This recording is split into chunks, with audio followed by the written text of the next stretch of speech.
My name is David. I'm a person in long-term recovery from alcohol and drugs. I've been sober since September of 1989. That doesn't mean that the journey is by any ways over. In some ways, it's every day is a new day. I have long believed that we get better by sharing our stories.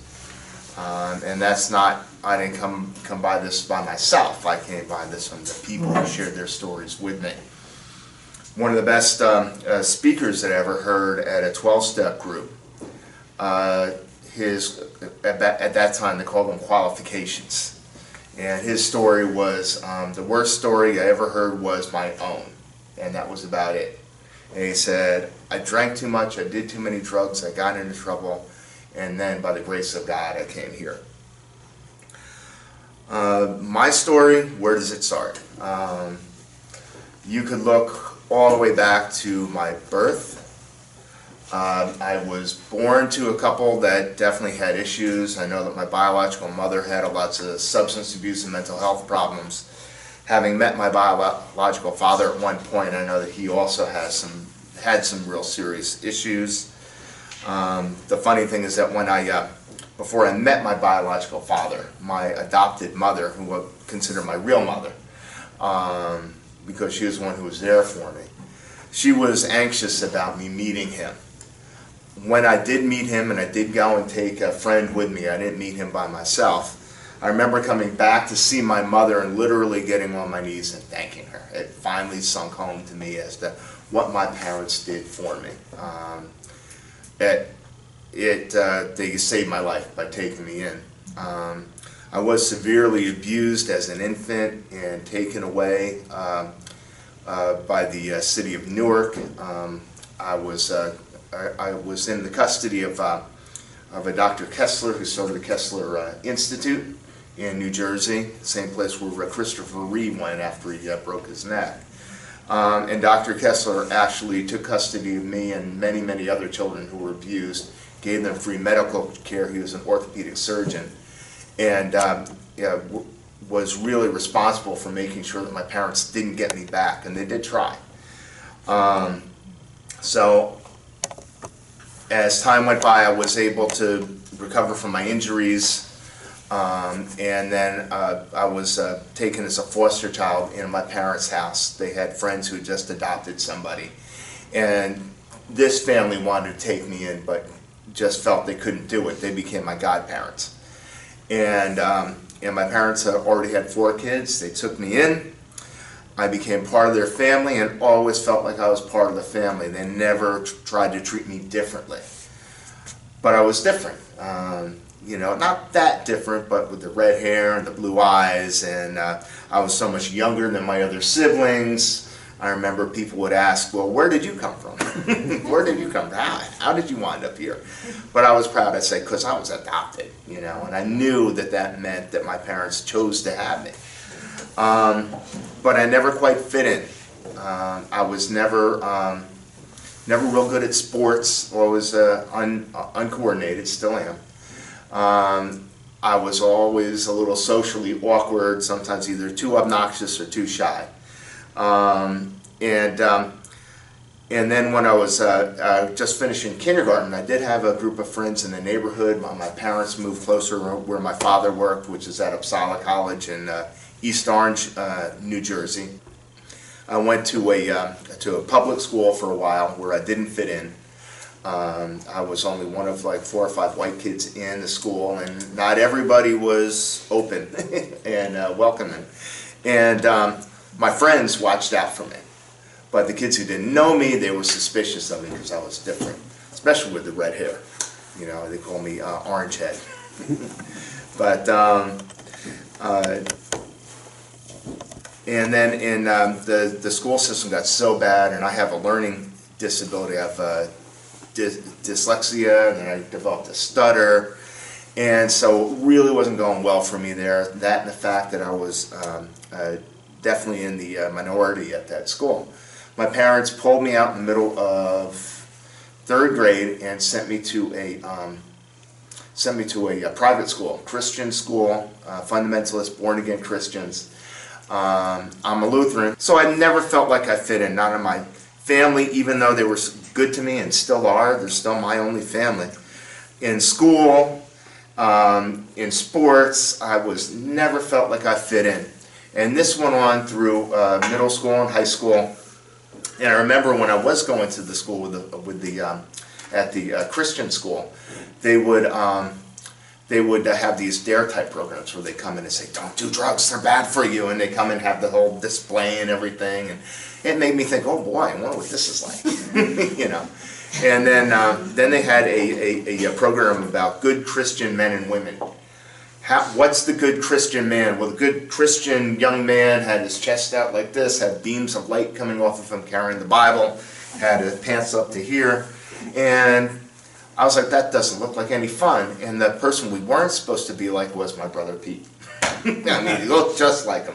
Long hair, you know, t-shirt. He wasn't a big, you know, drinker or anything, but had a bottle of beer in his hand. And, you know, I was like, that's what I want to be. And speed up a little bit.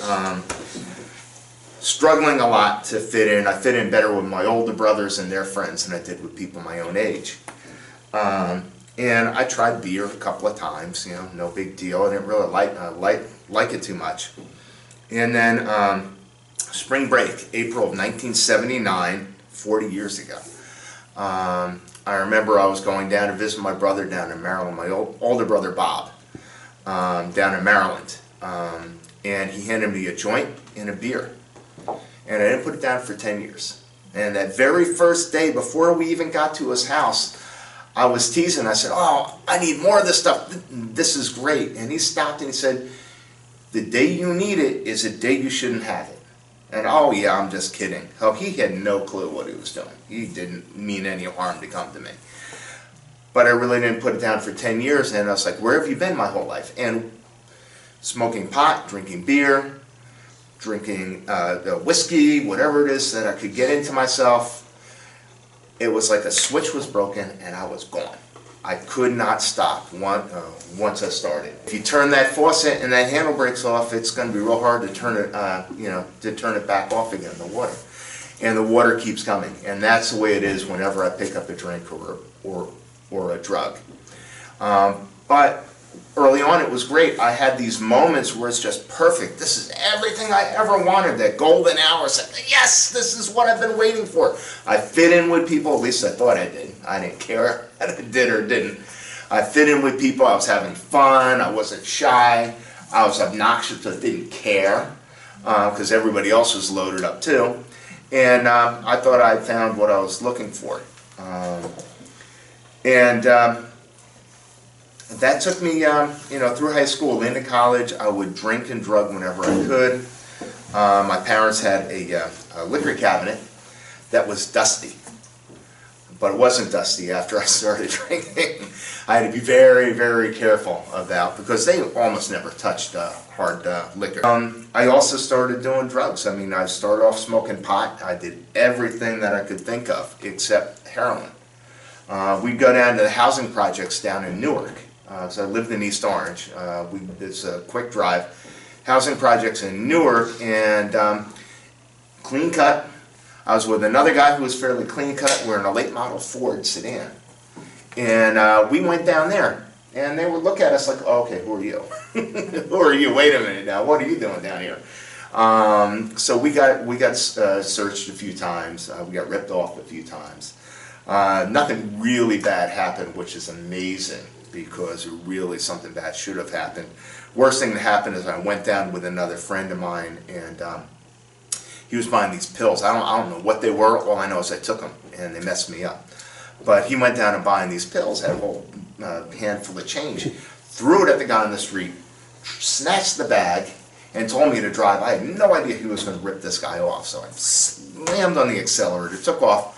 Pop, pop, pop, my back window explodes. And I have to explain to my mother why there's a hole in their roof. I said, oh, must have been a truck or something, a rock thrown up by a truck. And she was looking at me like, yeah, okay.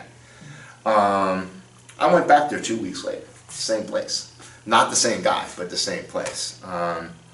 just missed getting arrested by 45 minutes. I was in a dorm room with some friends of mine who were in business for themselves, and I left 45 minutes later. Everybody in that room was arrested just because they were in the room, not even the guys who were involved in the business. I've been to places that I really did not belong. I've been to After Hours Club in Newark, New Jersey, in the Ironbound section, where there are a bunch of Colombians, I was told. And it was an open air, it was a market, indoor market for cocaine, bricks of cocaine and other things on the tables, big piles of it was like Scarface. I went in there with one of my friends, and he said, don't look at anybody. Don't say anything, don't look at anyone, look at the floor. So, but it was 3 o'clock in the morning there, and they were serving drinks.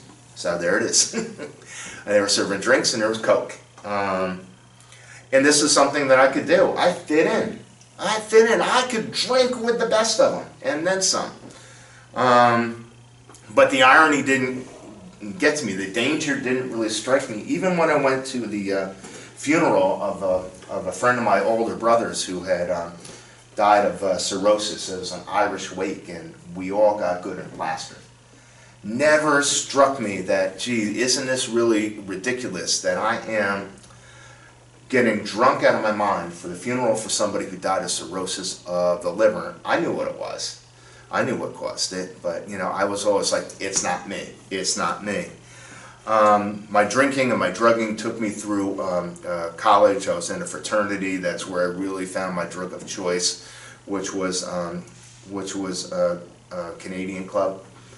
And really any whiskey, any brown stuff, I hated the taste of it. Could not stand it, but it was what I wanted. And after the first few shots, you don't taste it anymore. At least I didn't. I like to say Canadian Club was my drug of choice. Seagram's VO, all this stuff was great. I used to work at a bar, the bar that this guy who died had owned at one time. And I worked at a bar, and I was 21 years old. I was trading shots with a guy who I thought was 65, but was 47. And he would do 16 shots every night of VO, and I tried to keep up with him, and it was a bad idea. Very, very bad idea, but I tried. And I drove home that night too, and I don't know how I did not get arrested. There were cops watching me. The cops stopped at a stoplight. I was only a few blocks away from home, but they looked at me when I stopped at 3:30 in the morning and tried to, keep up like this. But it was 1983 too, so, that's probably part of the reason why I didn't get into a whole lot of trouble. And these stories go on and on and on, places that I went that I shouldn't have been. And then after college, I went to work on Wall Street. This is the mid '80s, and I worked at the 42 Broadway first, and then the World Trade Center, and a lot of cocaine, lots and lots of cocaine. And it was around that time too I considered doing heroin.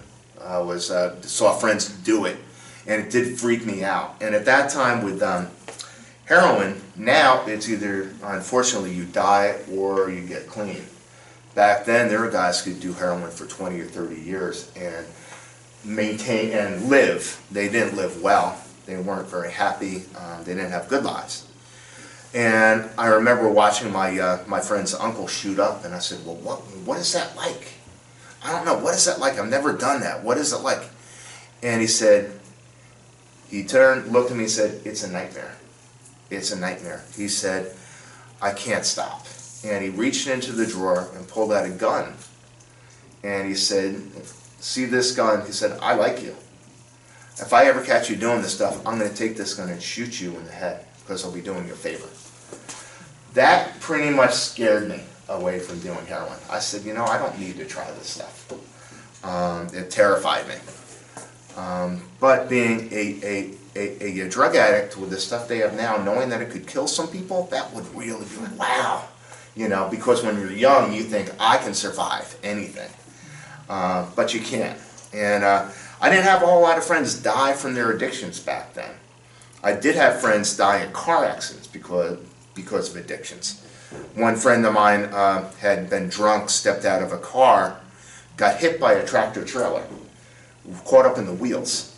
He lived, and was in a wheelchair for 2 years, physical therapy. Finally was able to get up, start walking again, got his life together again. He was sober for a while, he started drinking again. 6 months drinking, he stepped out of his car in front of a tractor trailer again, and he was killed this time. You know, I had a lot of friends who died, you know, died in car accidents. A few friends who died from overdoses, but mostly in car accidents and things like that, or being in the wrong place at the wrong time. I thought, it's not me. I'm not going to die. I'm not doing the hard stuff. I did everything except heroin. Like I said, I would do pills and things. People hand them to me. I don't know what they were. I just take them. And I remember when I was on Wall Street, I'd be in the back of the bar doing the 20 questions, you know, from AA. Are you an alcoholic? And I'd ring the bell every time, and we'd all laugh. And then I'd go back in the nasty bathroom there where the cockroaches were and do a couple lines of Coke off the back of the toilet lid. And that's the way life was. How did it change? I was young, I was stupid. I'd gotten away with it. I only got pulled over for DUI once, and that was by a cop I'd been out drinking with the night before. It was in '86. I was a block away from my house, and he followed me home and cut me a break. If it happened a year or two later, I don't think I would have been as lucky. I got pulled over one night with some friends in the car in a hefty bag. If the cops had looked in the hefty bag, I'd be out of jail by now, but maybe only a couple of years. Very, very lucky. The cops left us alone, even though my friend said, "Hey, wait a minute, why did you pull us over?" as the cop was leaving, and we're like, "Shut up!" It was his. It wasn't mine, but it was in my car. So, and I learned all this stuff, and I knew all this stuff, and I thought I was smarter than all that, but still, I didn't stop. And after a while, I was wound up sitting alone in my apartment in Staten Island now, on a beautiful day with the shades drawn, watching bad TV, afraid to go out. I didn't want anyone to see me like this. My sister lived down the street. I didn't tell her what kind of trouble I was in. My addiction did leave me homeless very briefly, about a week or two, and this is right after college, and I wound up getting a place to stay with some friends.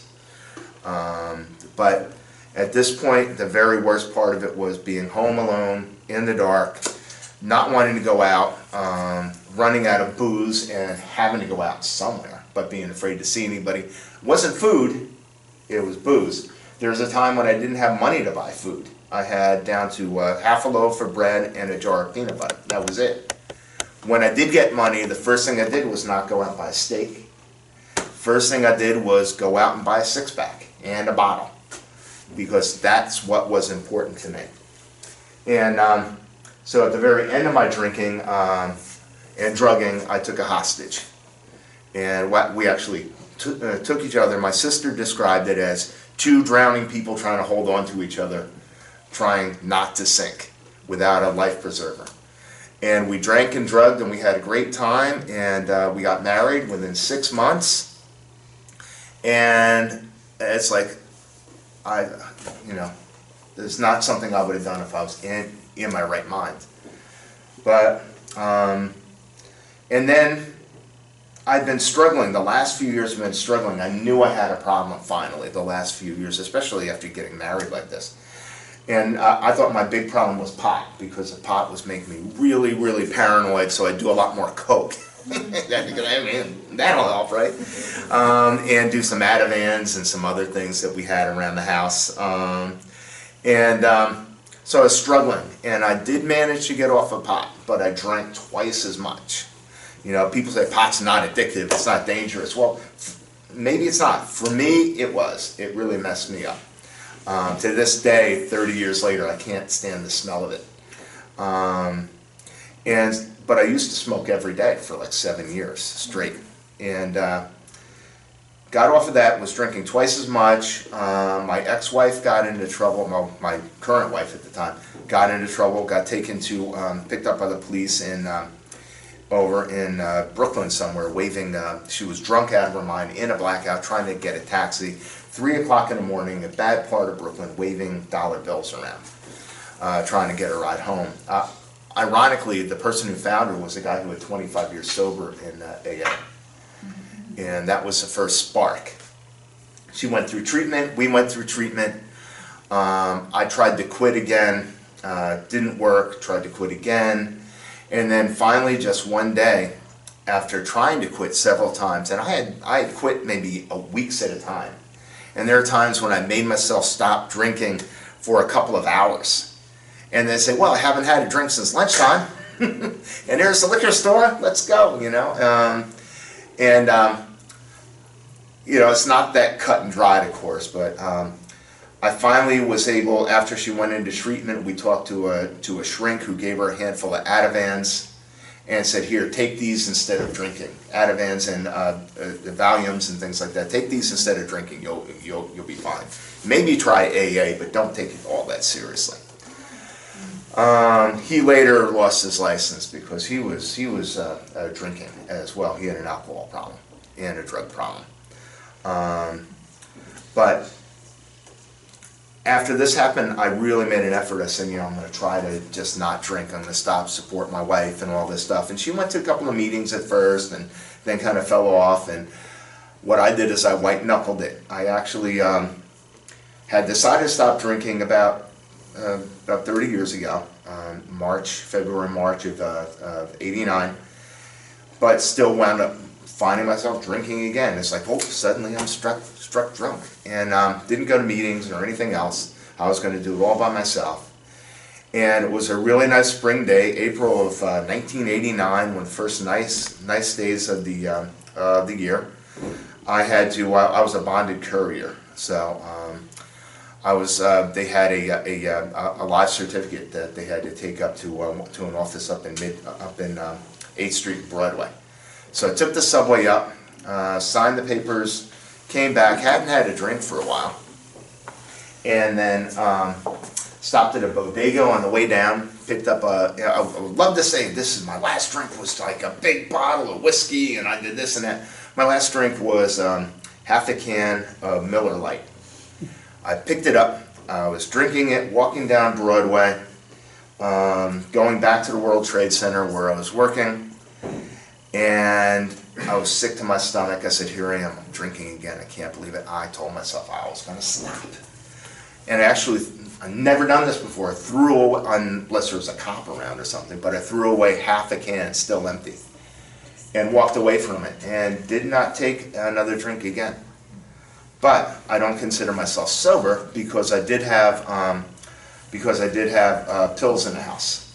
So it took me another 5 months until September of 1989, after picking my ex-wife at meetings and things and talking to people, I finally decided to go to an actual 12-step meeting.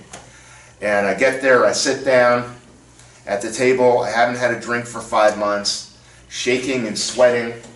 In fact, on the way over there to the meeting, I dropped my ex-wife off at her meeting. The guy who would become my sponsor told me, go down to a different meeting, don't go to the same meeting that she went. So I'm driving down Highland Boulevard in Staten Island. I go to Greeley, where I'm supposed to turn left to go to the meeting. And on the right-hand side of the road, and my marriage was not in good shape at this point, of course. Right-hand side of the road was a young lady holding a bottle of Jack Daniels, waving it at me, asking me, did I want to date? Now, she was a businesswoman. Did I want to date? And my marriage was not going well. I'd been on a dry drunk for 5 months, climbing the walls, and it was tempting. But I turned left, went to the meeting, and when I was there, I said to the people, I don't know if I belong here. And the guy said to me, he said, nobody comes into this program by accident. You're here because you need to be here. Why not stay here? You can wake up in the gutter again. Or you can stay here. And I have woken up in the gutter. I've woken up on the NER train in Queens at 4 o'clock in the morning. I've woken up on the floor of the Port Authority. That's a fun story. That takes way too much time. But I decided to stay. I did connect up with some 12-step groups down in Philadelphia when I moved down to Mount Airy. And I practiced the program as well as I could. you know, there's a lot in there, and I could talk for the next 6-7 hours, but long story short is that we moved up here to do interning at St. Paul's in Red Hill. Turns out that the pastor of St. Paul's had been my Sunday school teacher in 7th grade. Had gone to Uppsala College where my father was taught. So I knew him then. My brother got killed in a car accident. Then I knew that I had to move out of my house. And then at the very end of my seminary career, I was told, well, you know, you're going to graduate, but you're going to have to wait. 1997, they said, we'll call you. No, I'm still, you know, waiting for the call. But so a lot of stuff happened during that year. But the problem was that when I first came up here, I was going to maybe 1 or 2 meetings a month. I thought I was all better. And right before everything hit the fan, I had a couple of guys in a meeting I did go to hand me a coffee pot. And I said, well, what do you mean a coffee pot? Who do you think I am? They said, we think you're the guy who needs to go to more meetings. You need to get involved here. And I'm glad I listened, because the night that my brother was killed, I went to a meeting that I had never been to before, but because I was going to meetings, it was at the Penn Foundation. Because I was going to meetings, I sat next to people that I knew and knew very well, and they gave me what I needed. Years later, when my mother died of cancer, as she had Alzheimer's and then developed pancreatic cancer, it was going very quickly. That was in 2002. I left her bedside before the undertaker came, went to a meeting where she lived in South Jersey, walked in, and I was home. I knew exactly where I needed to be, put my hand up, and it was there. No matter where I went, I've been to meetings from Bar Harbor, Maine, down to Orlando, Florida, and out west. Anytime I walk into a meeting, no matter what kind of meeting it is, I get what I need. And that's made the big difference for me, is going to these 12-step meetings. And of course, I don't always say what group I go to because it's anonymous. It's pretty obvious, but they have really helped me, and that in turn has helped me to get more connected with my faith and with my church and with the community. And because I'm sober today, I have people in the community and around me, not just in the 12-step group, so I can rely on for help. And I've had the great opportunity of being able to help others go through stuff similar to what I've gone through. Because not only am I a person in recovery, I'm also someone who knows what it's like having a spouse in and out of recovery. I know what it's like having a daughter who has struggled with addiction, who did do heroin. And I got to know the local police very well because they were in my house more than my friends. I got to know the local justice system very well. And I was impressed with just how fair they all were. And I was grateful for that. If we were in New York City, I don't know if I would have had, things would have gone as well as they did. My daughter is sober now, but it was a nightmare, and there were no guarantees that she would ever make it. There are some times when I was pretty sure she wouldn't. Some nights when I was sitting waiting for her to come home and just shaking and sweating with a panic attack. I didn't know where she was. She didn't answer the phone. I did lose a car, but I didn't lose my daughter. I'm grateful for that. But I also know it's a one day at a time thing. And I've learned that I have to take care of myself above and beyond anything else. I can't keep anyone else sober. I tried keeping my ex sober for 8 years, almost sent me back out there. What kept me sober was hearing other people's stories, sharing my stories, and then knowing that I'm not alone, that so many people have to deal with the impact of addiction in their lives. I know many people in my 12-step group who also have children who have struggled. Some got better, some got sober, some did not. And it's so frustrating for someone like myself, or being in recovery, to have found an answer for myself, not to be able to share that with my daughter, because everybody's on their own path. It's different for everyone. But my daughter went to her first 12-step meeting when she was 5 days old. Grew up going to these meetings, knowing the impact and the damage of it, went through all the programs at school, and still wound up falling prey to this disease. And it is a disease.